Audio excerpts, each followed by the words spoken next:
ಎಲ್ಲರಿಗೂ ಕೂಡ ಬೆಳಗಿನ ಶುಭೋದಯ. ನಾನು ಇವತ್ತಿನ ಪಾಠ ಎಣ್ಸಂಧಿ. ಇವತ್ತು ಸಂಧಿಗಳಿಗೆ ಸಂಬಂಧಪಟ್ಟಂತೆ ಎಣ್ಸಂಧಿ ಬಗ್ಗೆ ನಿಮಗೆ ವಿವರಣೆಯನ್ನು ಕೊಡ್ತಾ ಇದ್ದೀನಿ. ಎಣ್ಸಂಧಿ ಅಂತಂದ್ರೆ ಏನು? ನಿಮಗೆ ಸಂಧಿಗಳನ್ನ ಹೇಗೆ ಬಿಡಿಸೋದು ಅಂತ ಗೊತ್ತಿದೆ, ಹಾಗಾಗಿ ಈಗ ಹೇಳಿದ ತಕ್ಷಣ ನಿಮ್ಗೆ ಅರ್ಥ ಆಗ್ತಾ ಹೋಗುತ್ತೆ. ಈ ಕಾರಗಳಿಗೆ ಯಕಾರವು, ಈ ಕಾರಕ್ಕೆ ಯಕಾರವು, ಉ ಕಾರಗಳಿಗೆ ಬಕ್ಕಾರವು, ಋಕಾರಕ್ಕೆ ಹರ್ಕಾರವು ಆದೇಶವಾಗಿ ಬಂದರೆ ಅದು ಎಣ್ಸಂಧಿ. ಯೋಚನೆ ಮಾಡ್ರಿ, ಈ ಸ್ವರಕ್ಕೆ ಯ ಬಂದು ಸೇರ್ಕೊಂಡ್ರೆ ಅಂದ್ರೆ ಒತ್ತಕ್ಷರಗಳು ಜಾಸ್ತಿ ಎಣ್ಸಂಧಿಯಲ್ಲಿ ಒತ್ತಕ್ಷರಗಳು ಬರೋದು. ಹೇಳ್ತೀನಿ ನೆಕ್ಸ್ಟ್. ಯಕಾರ ಮತ್ತೆ ಉ ಕಾರಗಳಿಗೆ ಬಕ್ಕಾರ. ಉ ಬಂತು ಅಂದ್ರೆ ವ, ರು ಬಂತು ಅಂದ್ರೆ ಋ.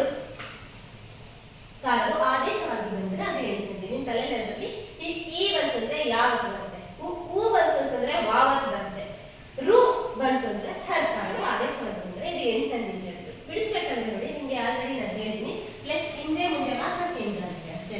ಇನ್ನ ಈ ಹಾಗೆ ಬರ್ಕೊಂತೀವಿ, ದಿ ಹಾಗೆ ಬರ್ಕೊಂತೀವಿ. ಇಲ್ಲಿರುವಂತಹ ಸ್ವರ ಯಾವುದು? ಗಾಗೆ ಈ ಸ್ವರ ಬರ್ತಿದ್ದೀನ. ಇಲ್ಲಿ ಇರುವಂತಹ ಸ್ವರ ಯಾವುದು? ಆ. ಇವೆರಡು ಸಂಧಿ ಕ್ರಿಯೆಯಲ್ಲಿ ಯಾ ಸೇರ್ಕೊಂಡಾಗ ನೋಡಿ, ಇತ್ಯಾದಿ ಯಾವತ್ತು ಸೇರ್ಕೊಂಡಿದೆಯಲ್ವಾ? ಇತಿ ಪ್ಲಸ್ ಆದಿ ಇತ್ಯಾದಿ ಯಾವತ್ತು ಬಂದಿದೆ, ಯಾವತ್ತು ಬಂದಿರೋದಕ್ಕೆ ಎಣ್ಸಂಧಿ ಅಂತ ಕರಿತೀವಿ. ಇಲ್ಲಿ ಈ ಕಾರಣಗಳಿಗೆ ಯಕಾರ ಬಳಸಿರುತ್ತದೆ. ಅದೇ ರೀತಿ ಮನು ಪ್ಲಸ್ ಅಂತರ ಮನ್ವಂತರ, ಮನು ಪ್ಲಸ್ ಅಂತರ ಮನ್ವಂತರ ಅಂತ ಹೇಳ್ಬಿಟ್ಟು ನೋಡಿ, ನು ಪ್ಲಸ್ ಹ ಅಂತಂದ್ರೆ ಇಲ್ಲಿರುವಂತಹ ಸ್ವರ ಯಾವುದು? ಉ ಪ್ಲಸ್ ಹ. ಸ್ವರ ನಿಮ್ಗೆ ಹಿಡಿಯೋದು ಅಂತ ನಿಮ್ಗೆ ನಾನು ವರ್ಣಮಾಲೆನೇ ಹೇಳಿದ್ದೀನಿ, ಮತ್ತೀಗ ಕಾಗುಣಿತ ಮಾಡಬೇಕಾದ್ರೂ ಹೇಳಿದ್ದೀನಿ, ಕರೆಕ್ಟ್ ಅಲ್ವಾ? ಉ ಪ್ಲಸ್ ಹ ವ ಆಗಿದೆ. ಮನ್ವಂತರ, ಮನು ಪ್ಲಸ್ ಅಂತರ ಮನ್ವಂತರ. ಇಲ್ಲಿರೋ ಒತ್ತಕ್ಷರ ಯಾವುದು? ವ. ಇಲ್ಲಿ ಯಾವತ್ತು ಬಂದಿದೆ, ಇಲ್ಲಿ ವಾವತ್ತು ಬಂದಿದೆ. ನೆಕ್ಸ್ಟ್ ಋಕಾರಕ್ಕೆ ಹರ್ಕಾರ ಹೆಂಗ್ ಬರುತ್ತೆ ಅಂದ್ರೆ ಅರ್ಕಾವತ್ ಬರುತ್ತೆ ನೋಡಿ, ರಾವತ್ ಬರುತ್ತೆ. ಪಿತೃ ಪ್ಲಸ್ ಅರ್ಜಿತ, ಪಿತ್ರಾರ್ಜಿತ.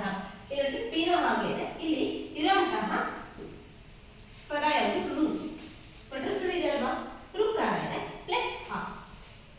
ಇವೆರಡು ಸಂಧಿ ಕ್ರಿಯೆಯಲ್ಲಿ ಬಂದಿರೋದು ಯಾವುದು? ರಾಕಾರ. ಋಕಾರಕ್ಕೆ ಹರ್ಕಾರವು ಆದೇಶವಾಗಿ ಬಂದರೆ ಅದು ಎಣ್ಸಂಧಿ. ಈ ತರ ಎಕ್ಸಾಂಪಲ್ಸ್ ನ ಒಂದು 10 ಮಾಡಿದಾಗ ನಿಮ್ಗೆ ಗೊತ್ತಾಗುತ್ತೆ. ಯಾವತ್ತು ವಾವತ್ತು ಸಿಂಪಲ್ ಆಗಿ ನೆನ್ಪಿಟ್ಕೊಳ್ಳೋದು ಇಷ್ಟೇ. ಯಾವತ್ತು ಬಂತು, ವಾವತ್ತು ಬಂತು, ರಾವತ್ ಬಂತು ಅಂದ್ರೆ ಮುಗೀತು. ಅದು ಯಾವ ಸಂಧಿ? ಎಣ್ಸಂಧಿ. ಈ ಕಾರಗಳಿಗೆ ಯಕಾರ, ಉ ಕಾರಗಳಿಗೆ ವಕಾರ, ರುಗೆ ಹರ್ಕಾರ.